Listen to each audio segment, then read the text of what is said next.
In this next section, I would like to talk to you about something that's I consider fairly important, and I think a lot of other musicians would consider it very important also.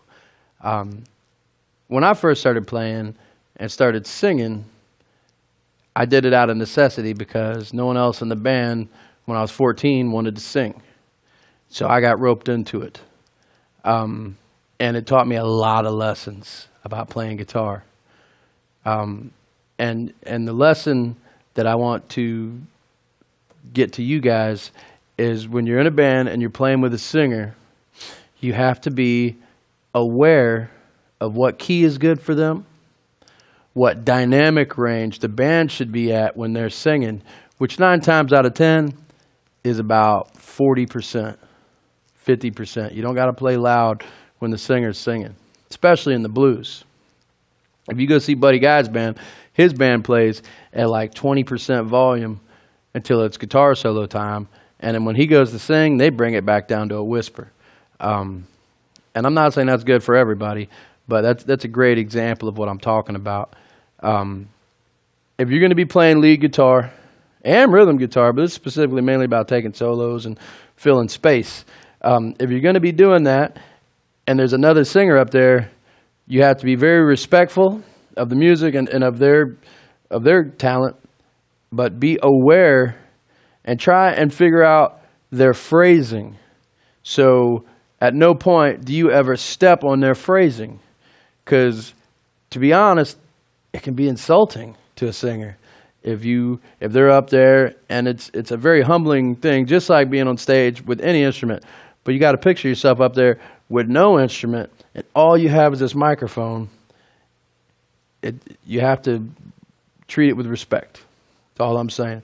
So in this part of the lesson, I would like to give you some examples on what to do when playing the blues, playing with a singer. I sang a couple of tracks on this just to have a reference point. So I want you to take this and listen to it, and hopefully you get what I'm saying on this. Let's give it a try.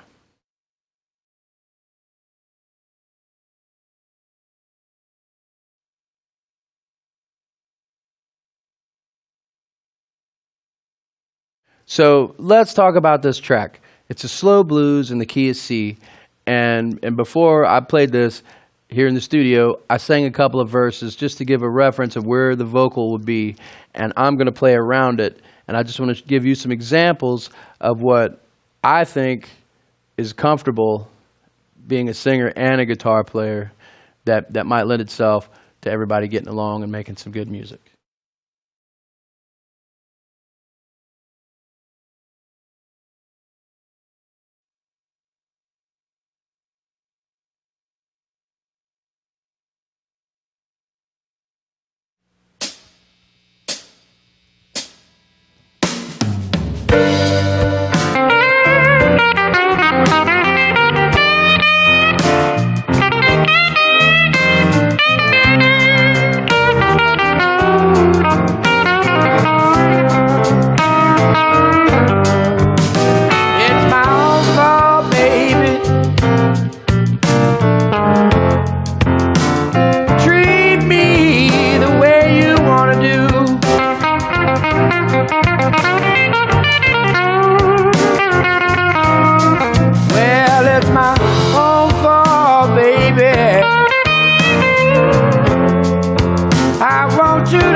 I played the track, I sang the track, and then I played guitar around where the vocal is. So I would like to take you and talk to you about exactly what I was doing there. I started off in an Albert Collins style blues. This is all stuff that I've been talking about in this video. I gave him some of that. And I'm just playing blues in the pentatonic, you know, nothing too fast, nothing too crazy, just playing some blues. And when it comes in on the 5, so it's a turnaround. So it comes on the 5, I'm playing licks, goes to the 4, I'm playing the Albert Collins licks, you know. But when the vocals come in, you know, that's when you really want to be aware of what's going on vocally as far as note-wise what they're doing. So the first pass, I go, it's my own fault, baby.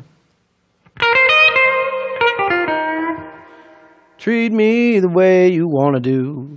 So what you really want to do is be very aware of the phrasing of the vocalist, and you don't want to step on it. You don't want to play every note right up until he starts singing or she starts singing. And when they're done with their phrase, you don't always want to just immediately start playing. You want to take a breath and make it seem more like a call and response what you're doing with the vocalist. It's like playing a game of tossing the football or tossing the baseball. You want them to catch the ball. You're not trying to throw it past them and make them chase it, you know. So what you want to do is, if they've got a lick that goes, oh, moo, then you play something, you know, similar. It doesn't have to be exact, but kind of in the same cadence is what the vocal is doing. And, you know, so you go to your 4 chord, treat me the way you want to do. You know, so maybe like if you're a man and you're talking to a woman, you kind of want the guitar to be the woman, you know, to take vocally that place, you know, like, so it's a call and response. So if you're saying, it's my own fault, baby, then the guitar is going to be like, yes, it is. Treat me the way you want to do. Oh, I sure will. You know, you go to your 4 chord, same story. You know, and that's really what a lot of this is about. Blues is just call and response and letting your guitar take on that character, you know.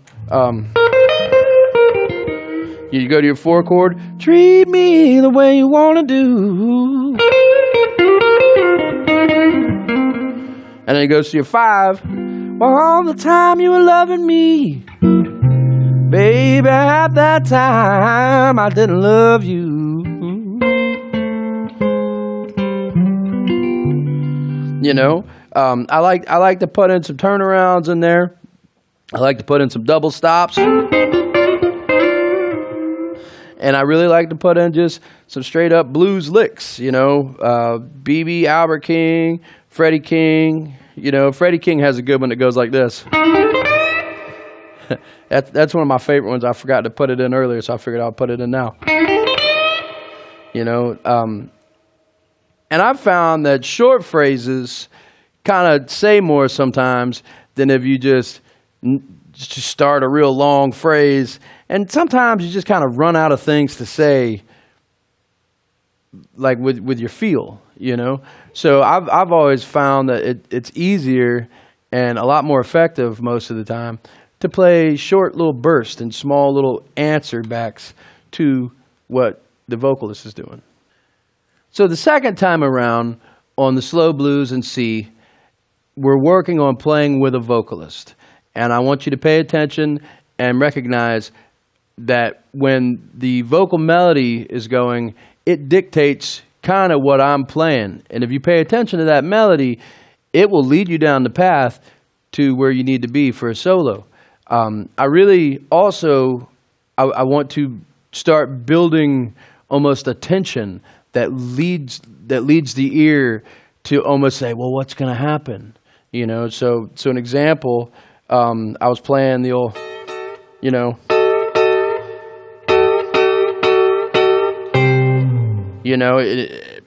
and then when it comes back around, then I would be like,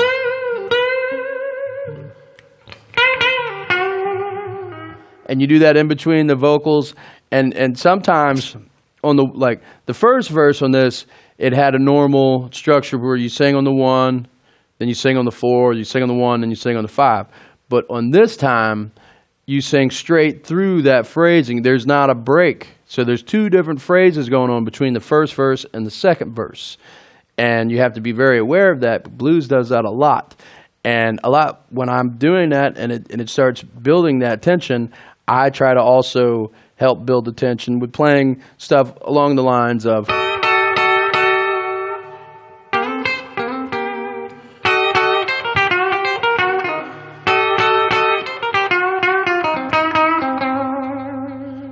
And again, like I said, if you really pay attention to the vocal melody, it will lead you down the right path of some great ideas for solos.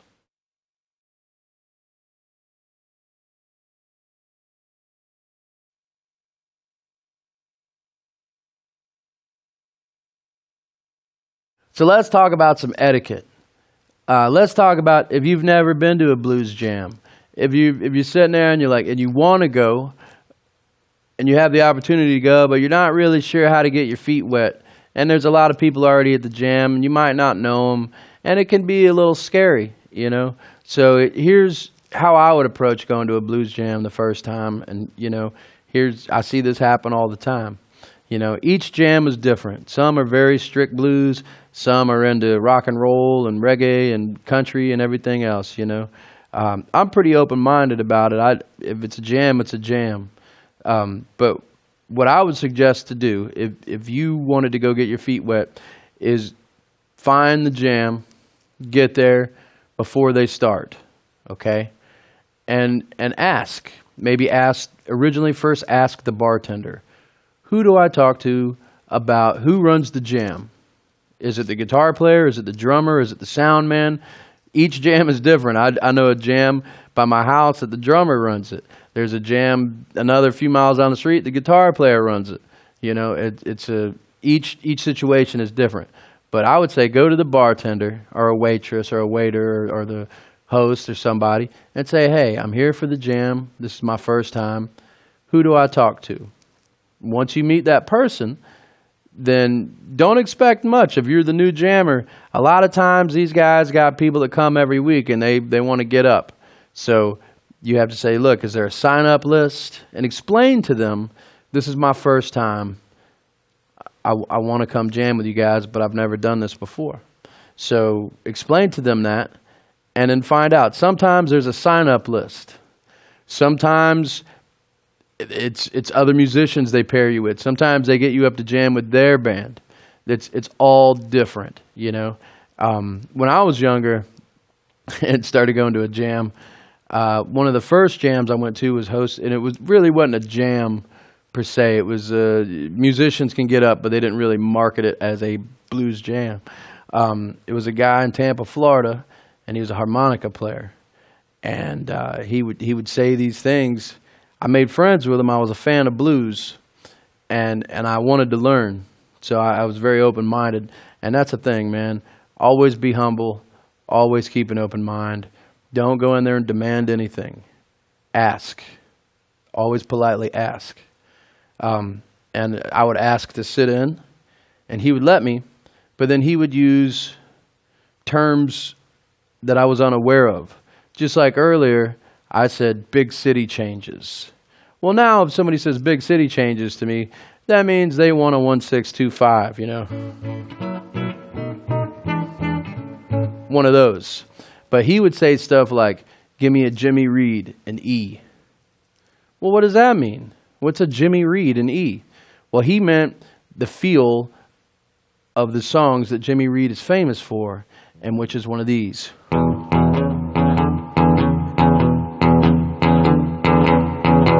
And that's a regular Jimmy Reed.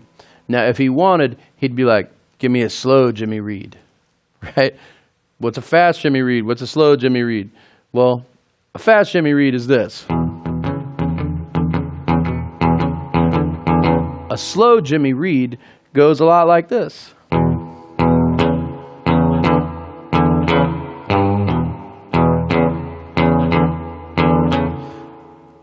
You don't know it until you experience it, and each jam has different terms that they use. Sometimes people want an uptown, downtown shuffle. Sometimes people want a swinging shuffle or a walking shuffle. They say walking, and that means the bass player walks the bass, you know.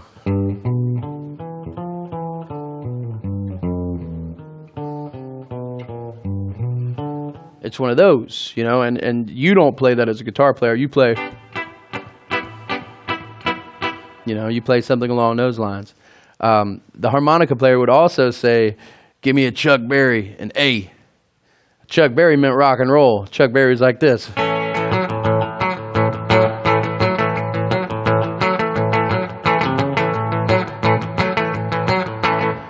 I didn't know these things until I experienced them for myself, and you probably won't either. I just hope that this will help you find the courage to go to the jam or go to your friend's house or go sit in with the band or make the music that you want to make and have enough confidence inside to go. And just remember, just be kind, ask questions.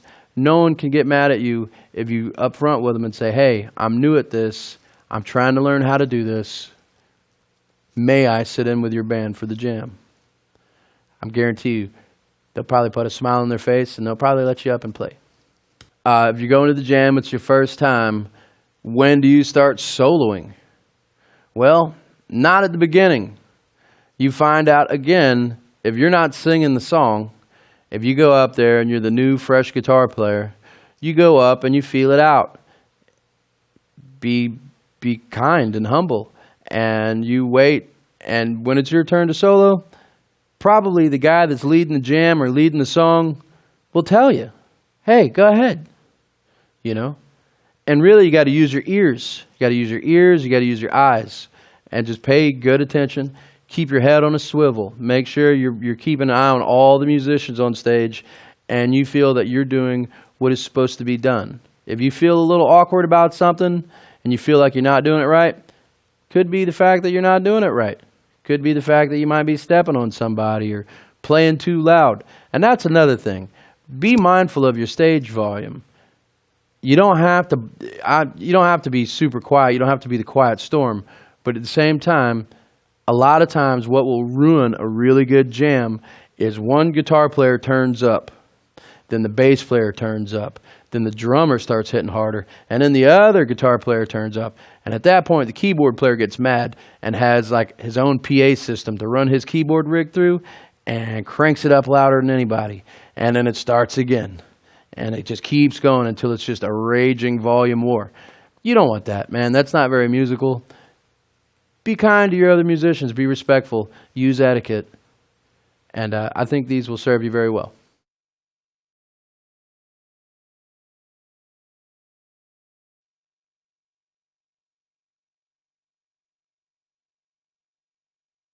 Okay, so what I would like to do on this last jam session is kind of tie it all together a little bit.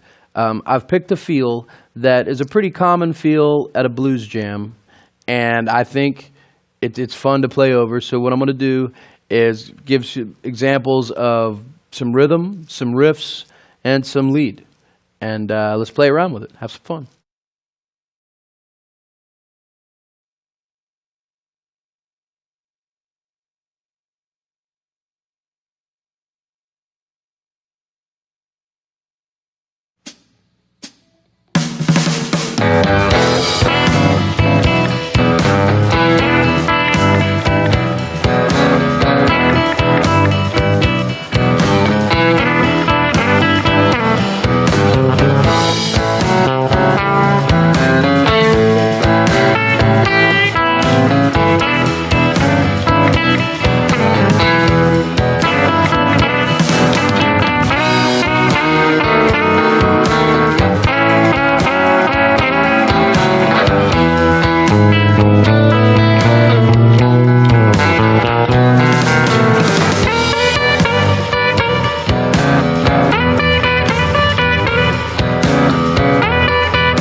So let's talk about that.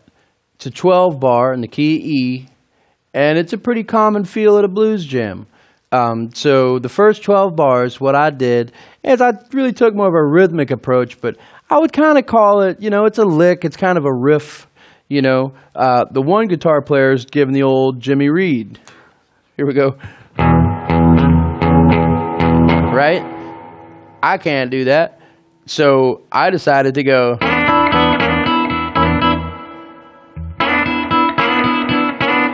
And what I'm doing, I'm on the 3rd fret on the B string with my index finger. That's a D note.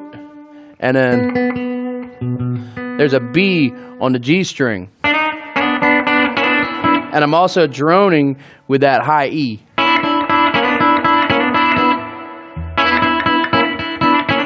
And that's what I'm doing over that. And when it goes to the 4 chord, I slide up to the 4.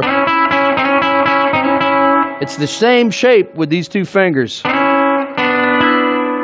then you can go all the way up to the 5.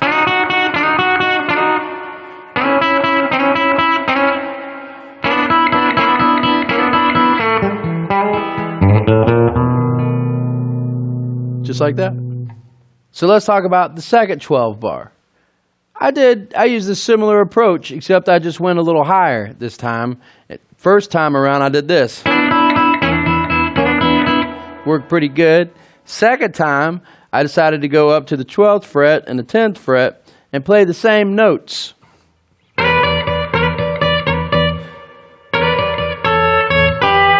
And I would rotate between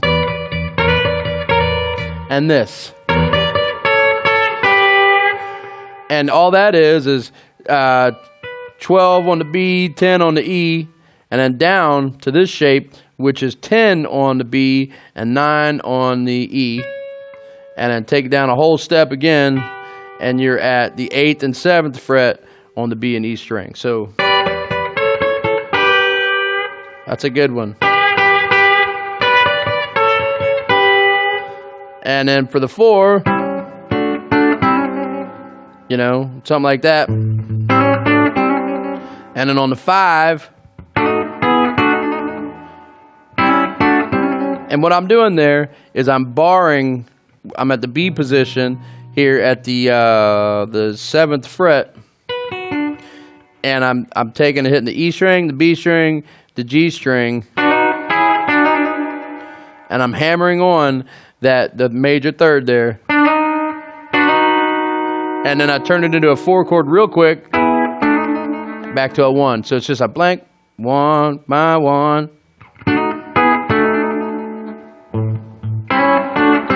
Same at the 5th fret for the A position, and then back.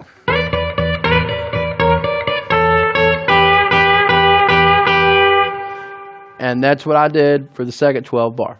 So this is the 3rd time around in the C blues, and we're just putting all these ideas together. So the 3rd time around, I played some licks. A lot of it was in major pentatonic in the B.B. King style.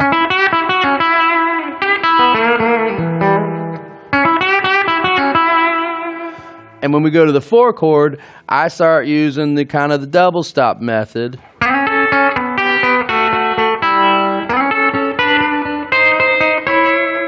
And I walked it down, then I walk it up.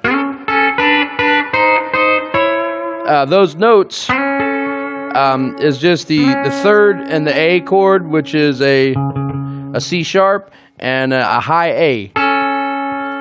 And then you move it up a whole step to, that would be a D and a B. And then you move it up again, that would be a E and a C sharp. Walk it back down, walk it down. You come down to G.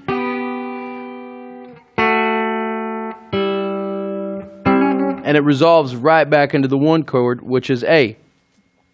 From that point, when we go to the 5, I take a couple of B.B. King style licks, but I also incorporate some hammer-ons and some pull-offs. And that was the solo part for the 3rd time around in the 12 bar in the key of C. So on the fourth time around in the 12 bar, key of C, the slow blues, I went ahead and I went high on it. I took it all the way up past the 12th fret, and I was playing licks that I wanted it to be more vocal-like, kind of like screaming, not hurting your ears, but an emotional scream. So I took it up to here. Like I turned my guitar up, but I took it up to here and I go, and then from there I went on into just playing dominant pentatonic. I added a couple of hammer-ons, and last but not least, topped it off with some vibrato.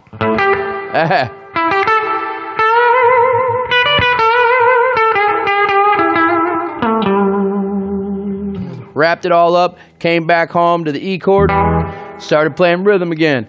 Make room for another player. And that's how I did the fourth 12 bar, the fourth time around in the 12 bar.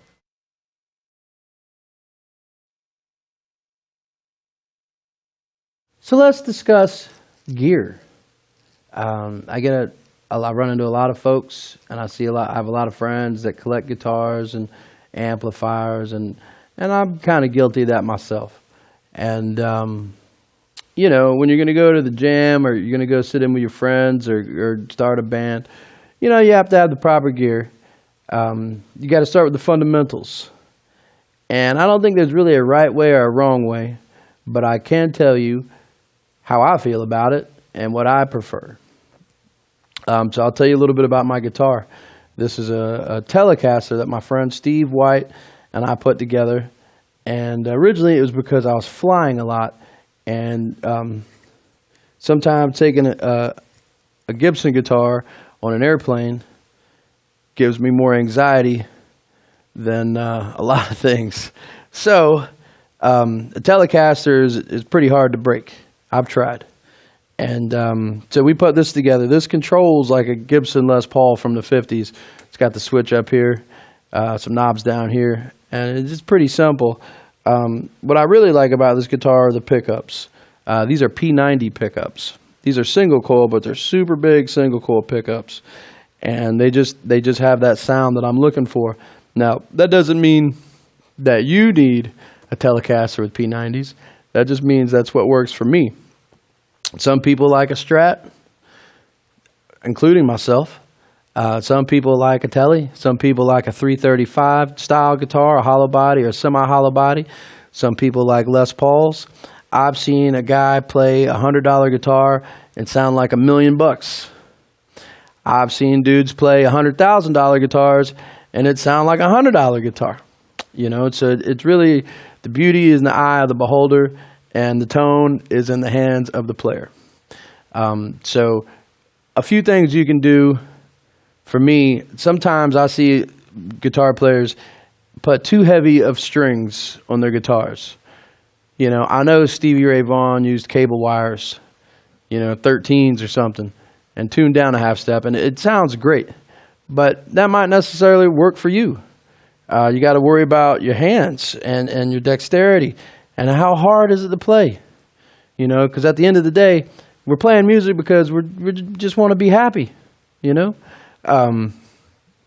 So I prefer, on all my electric guitars, I use 10s. I just use regular old 10s.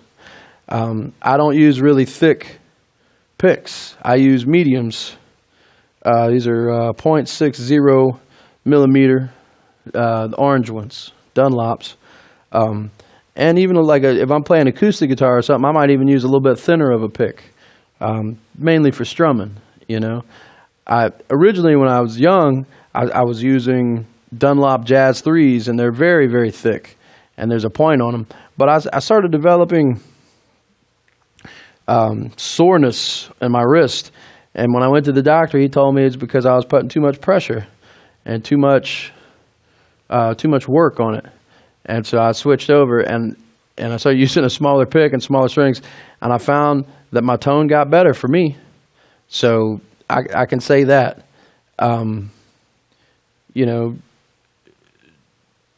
Another very important, to me, the most important thing you should consider when you're going, especially to jam with other people, is being in tune. Making sure your guitar is in tune and well intonated. Sometimes you might have to take it to a luthier. They might have to do a quarter turn on your truss rod. By the way, if you are not a guitar luthier and you don't know much about it, don't go to your neck and just start twisting the truss rod, because a little bit goes a long way, okay? So if you go in there and you might have a slight bow in your neck and you're trying to fix it, don't give it a whole turn. Don't even give it a half turn. If you insist on doing it yourself, slow. Do it slow and gradual, okay? But that really leads to itself. If your guitar, if your neck is straight, everything is lined up right, and it's intonated correctly, then your tuning should not be an issue. And to me, that is the most respectful thing. That's the thing that you can show the most respect for all the other musicians around you. And it's also respecting the music that you're playing, is playing in tune on a guitar that you're comfortable with. So we're talking about tone. We're talking about gear. I've already talked about guitars and tuning. Very important. But another important thing to your tone, if you're going to go out and sit in with the band, play with the band, start a band, is having a good working amplifier. Now, in the past, when I was 12 years old, I bought a 50-watt Marshall stack from my buddy. I had a 412 cabinet. Man, I would drag that thing to every coffee shop around and just get yelled at by club owners left and right. So I found a way around that. And also, it was very heavy to carry. And another thing I had to realize is a lot of times when you're playing a venue, if you're going to need an amplifier that's super loud, most of the time they have sound reinforcement for you. So these days, what I really like to use, if I have my choice and I'm on the road, if I'm outside, I use a little bit bigger amp. And most of the time I'll use a super reverb. It's got 410s, 40 watts, has reverb and tremolo built into it. And it's the finest, best sounding reverb and tremolo. If I'm inside of a club, I prefer a deluxe reverb or even a Princeton reverb. They're not that loud, but you can crank them up enough to get the right sound out of them, and you're not angering the sound man or the club owner or your bandmates. And you got to take all these things into context and make sure that you're being respectful that way. I personally don't use pedals. I don't think there's anything wrong with using pedals. I just find that the less between my guitar and the amp, the more pure of a sound I get. But there are a lot of guys out there that use a bunch of overdrives and delays and compressors and stuff like that. And there's some geniuses out there that do it really well. So what I would say is, if you want to go into the wormhole of using pedals and stuff, which is a whole lot of fun, start slow and find tones that you like, find players that you like, and kind of see what they use. I would suggest for an overdrive pedal, if you want an overdrive pedal, man, Ibanez Tube Screamer is probably one of the best ones. The Boss Blues driver is pretty good. Klon Centaur is nice, but they're pretty darn expensive. And also the Full Drive Full Tone 2. That one sounds pretty nice too. So there are plenty of options for pedals and amps. Another great amplifier that I really enjoy using is a Fender Bassman, a Tweed circuit amp. It just seems like you don't need an overdrive pedal, because if you turn them up a little bit, they've already got overdrive. They already do it themselves, Really, it's a journey, and there's no wrong answer. It's what suits you the best. So good luck on your tone journey.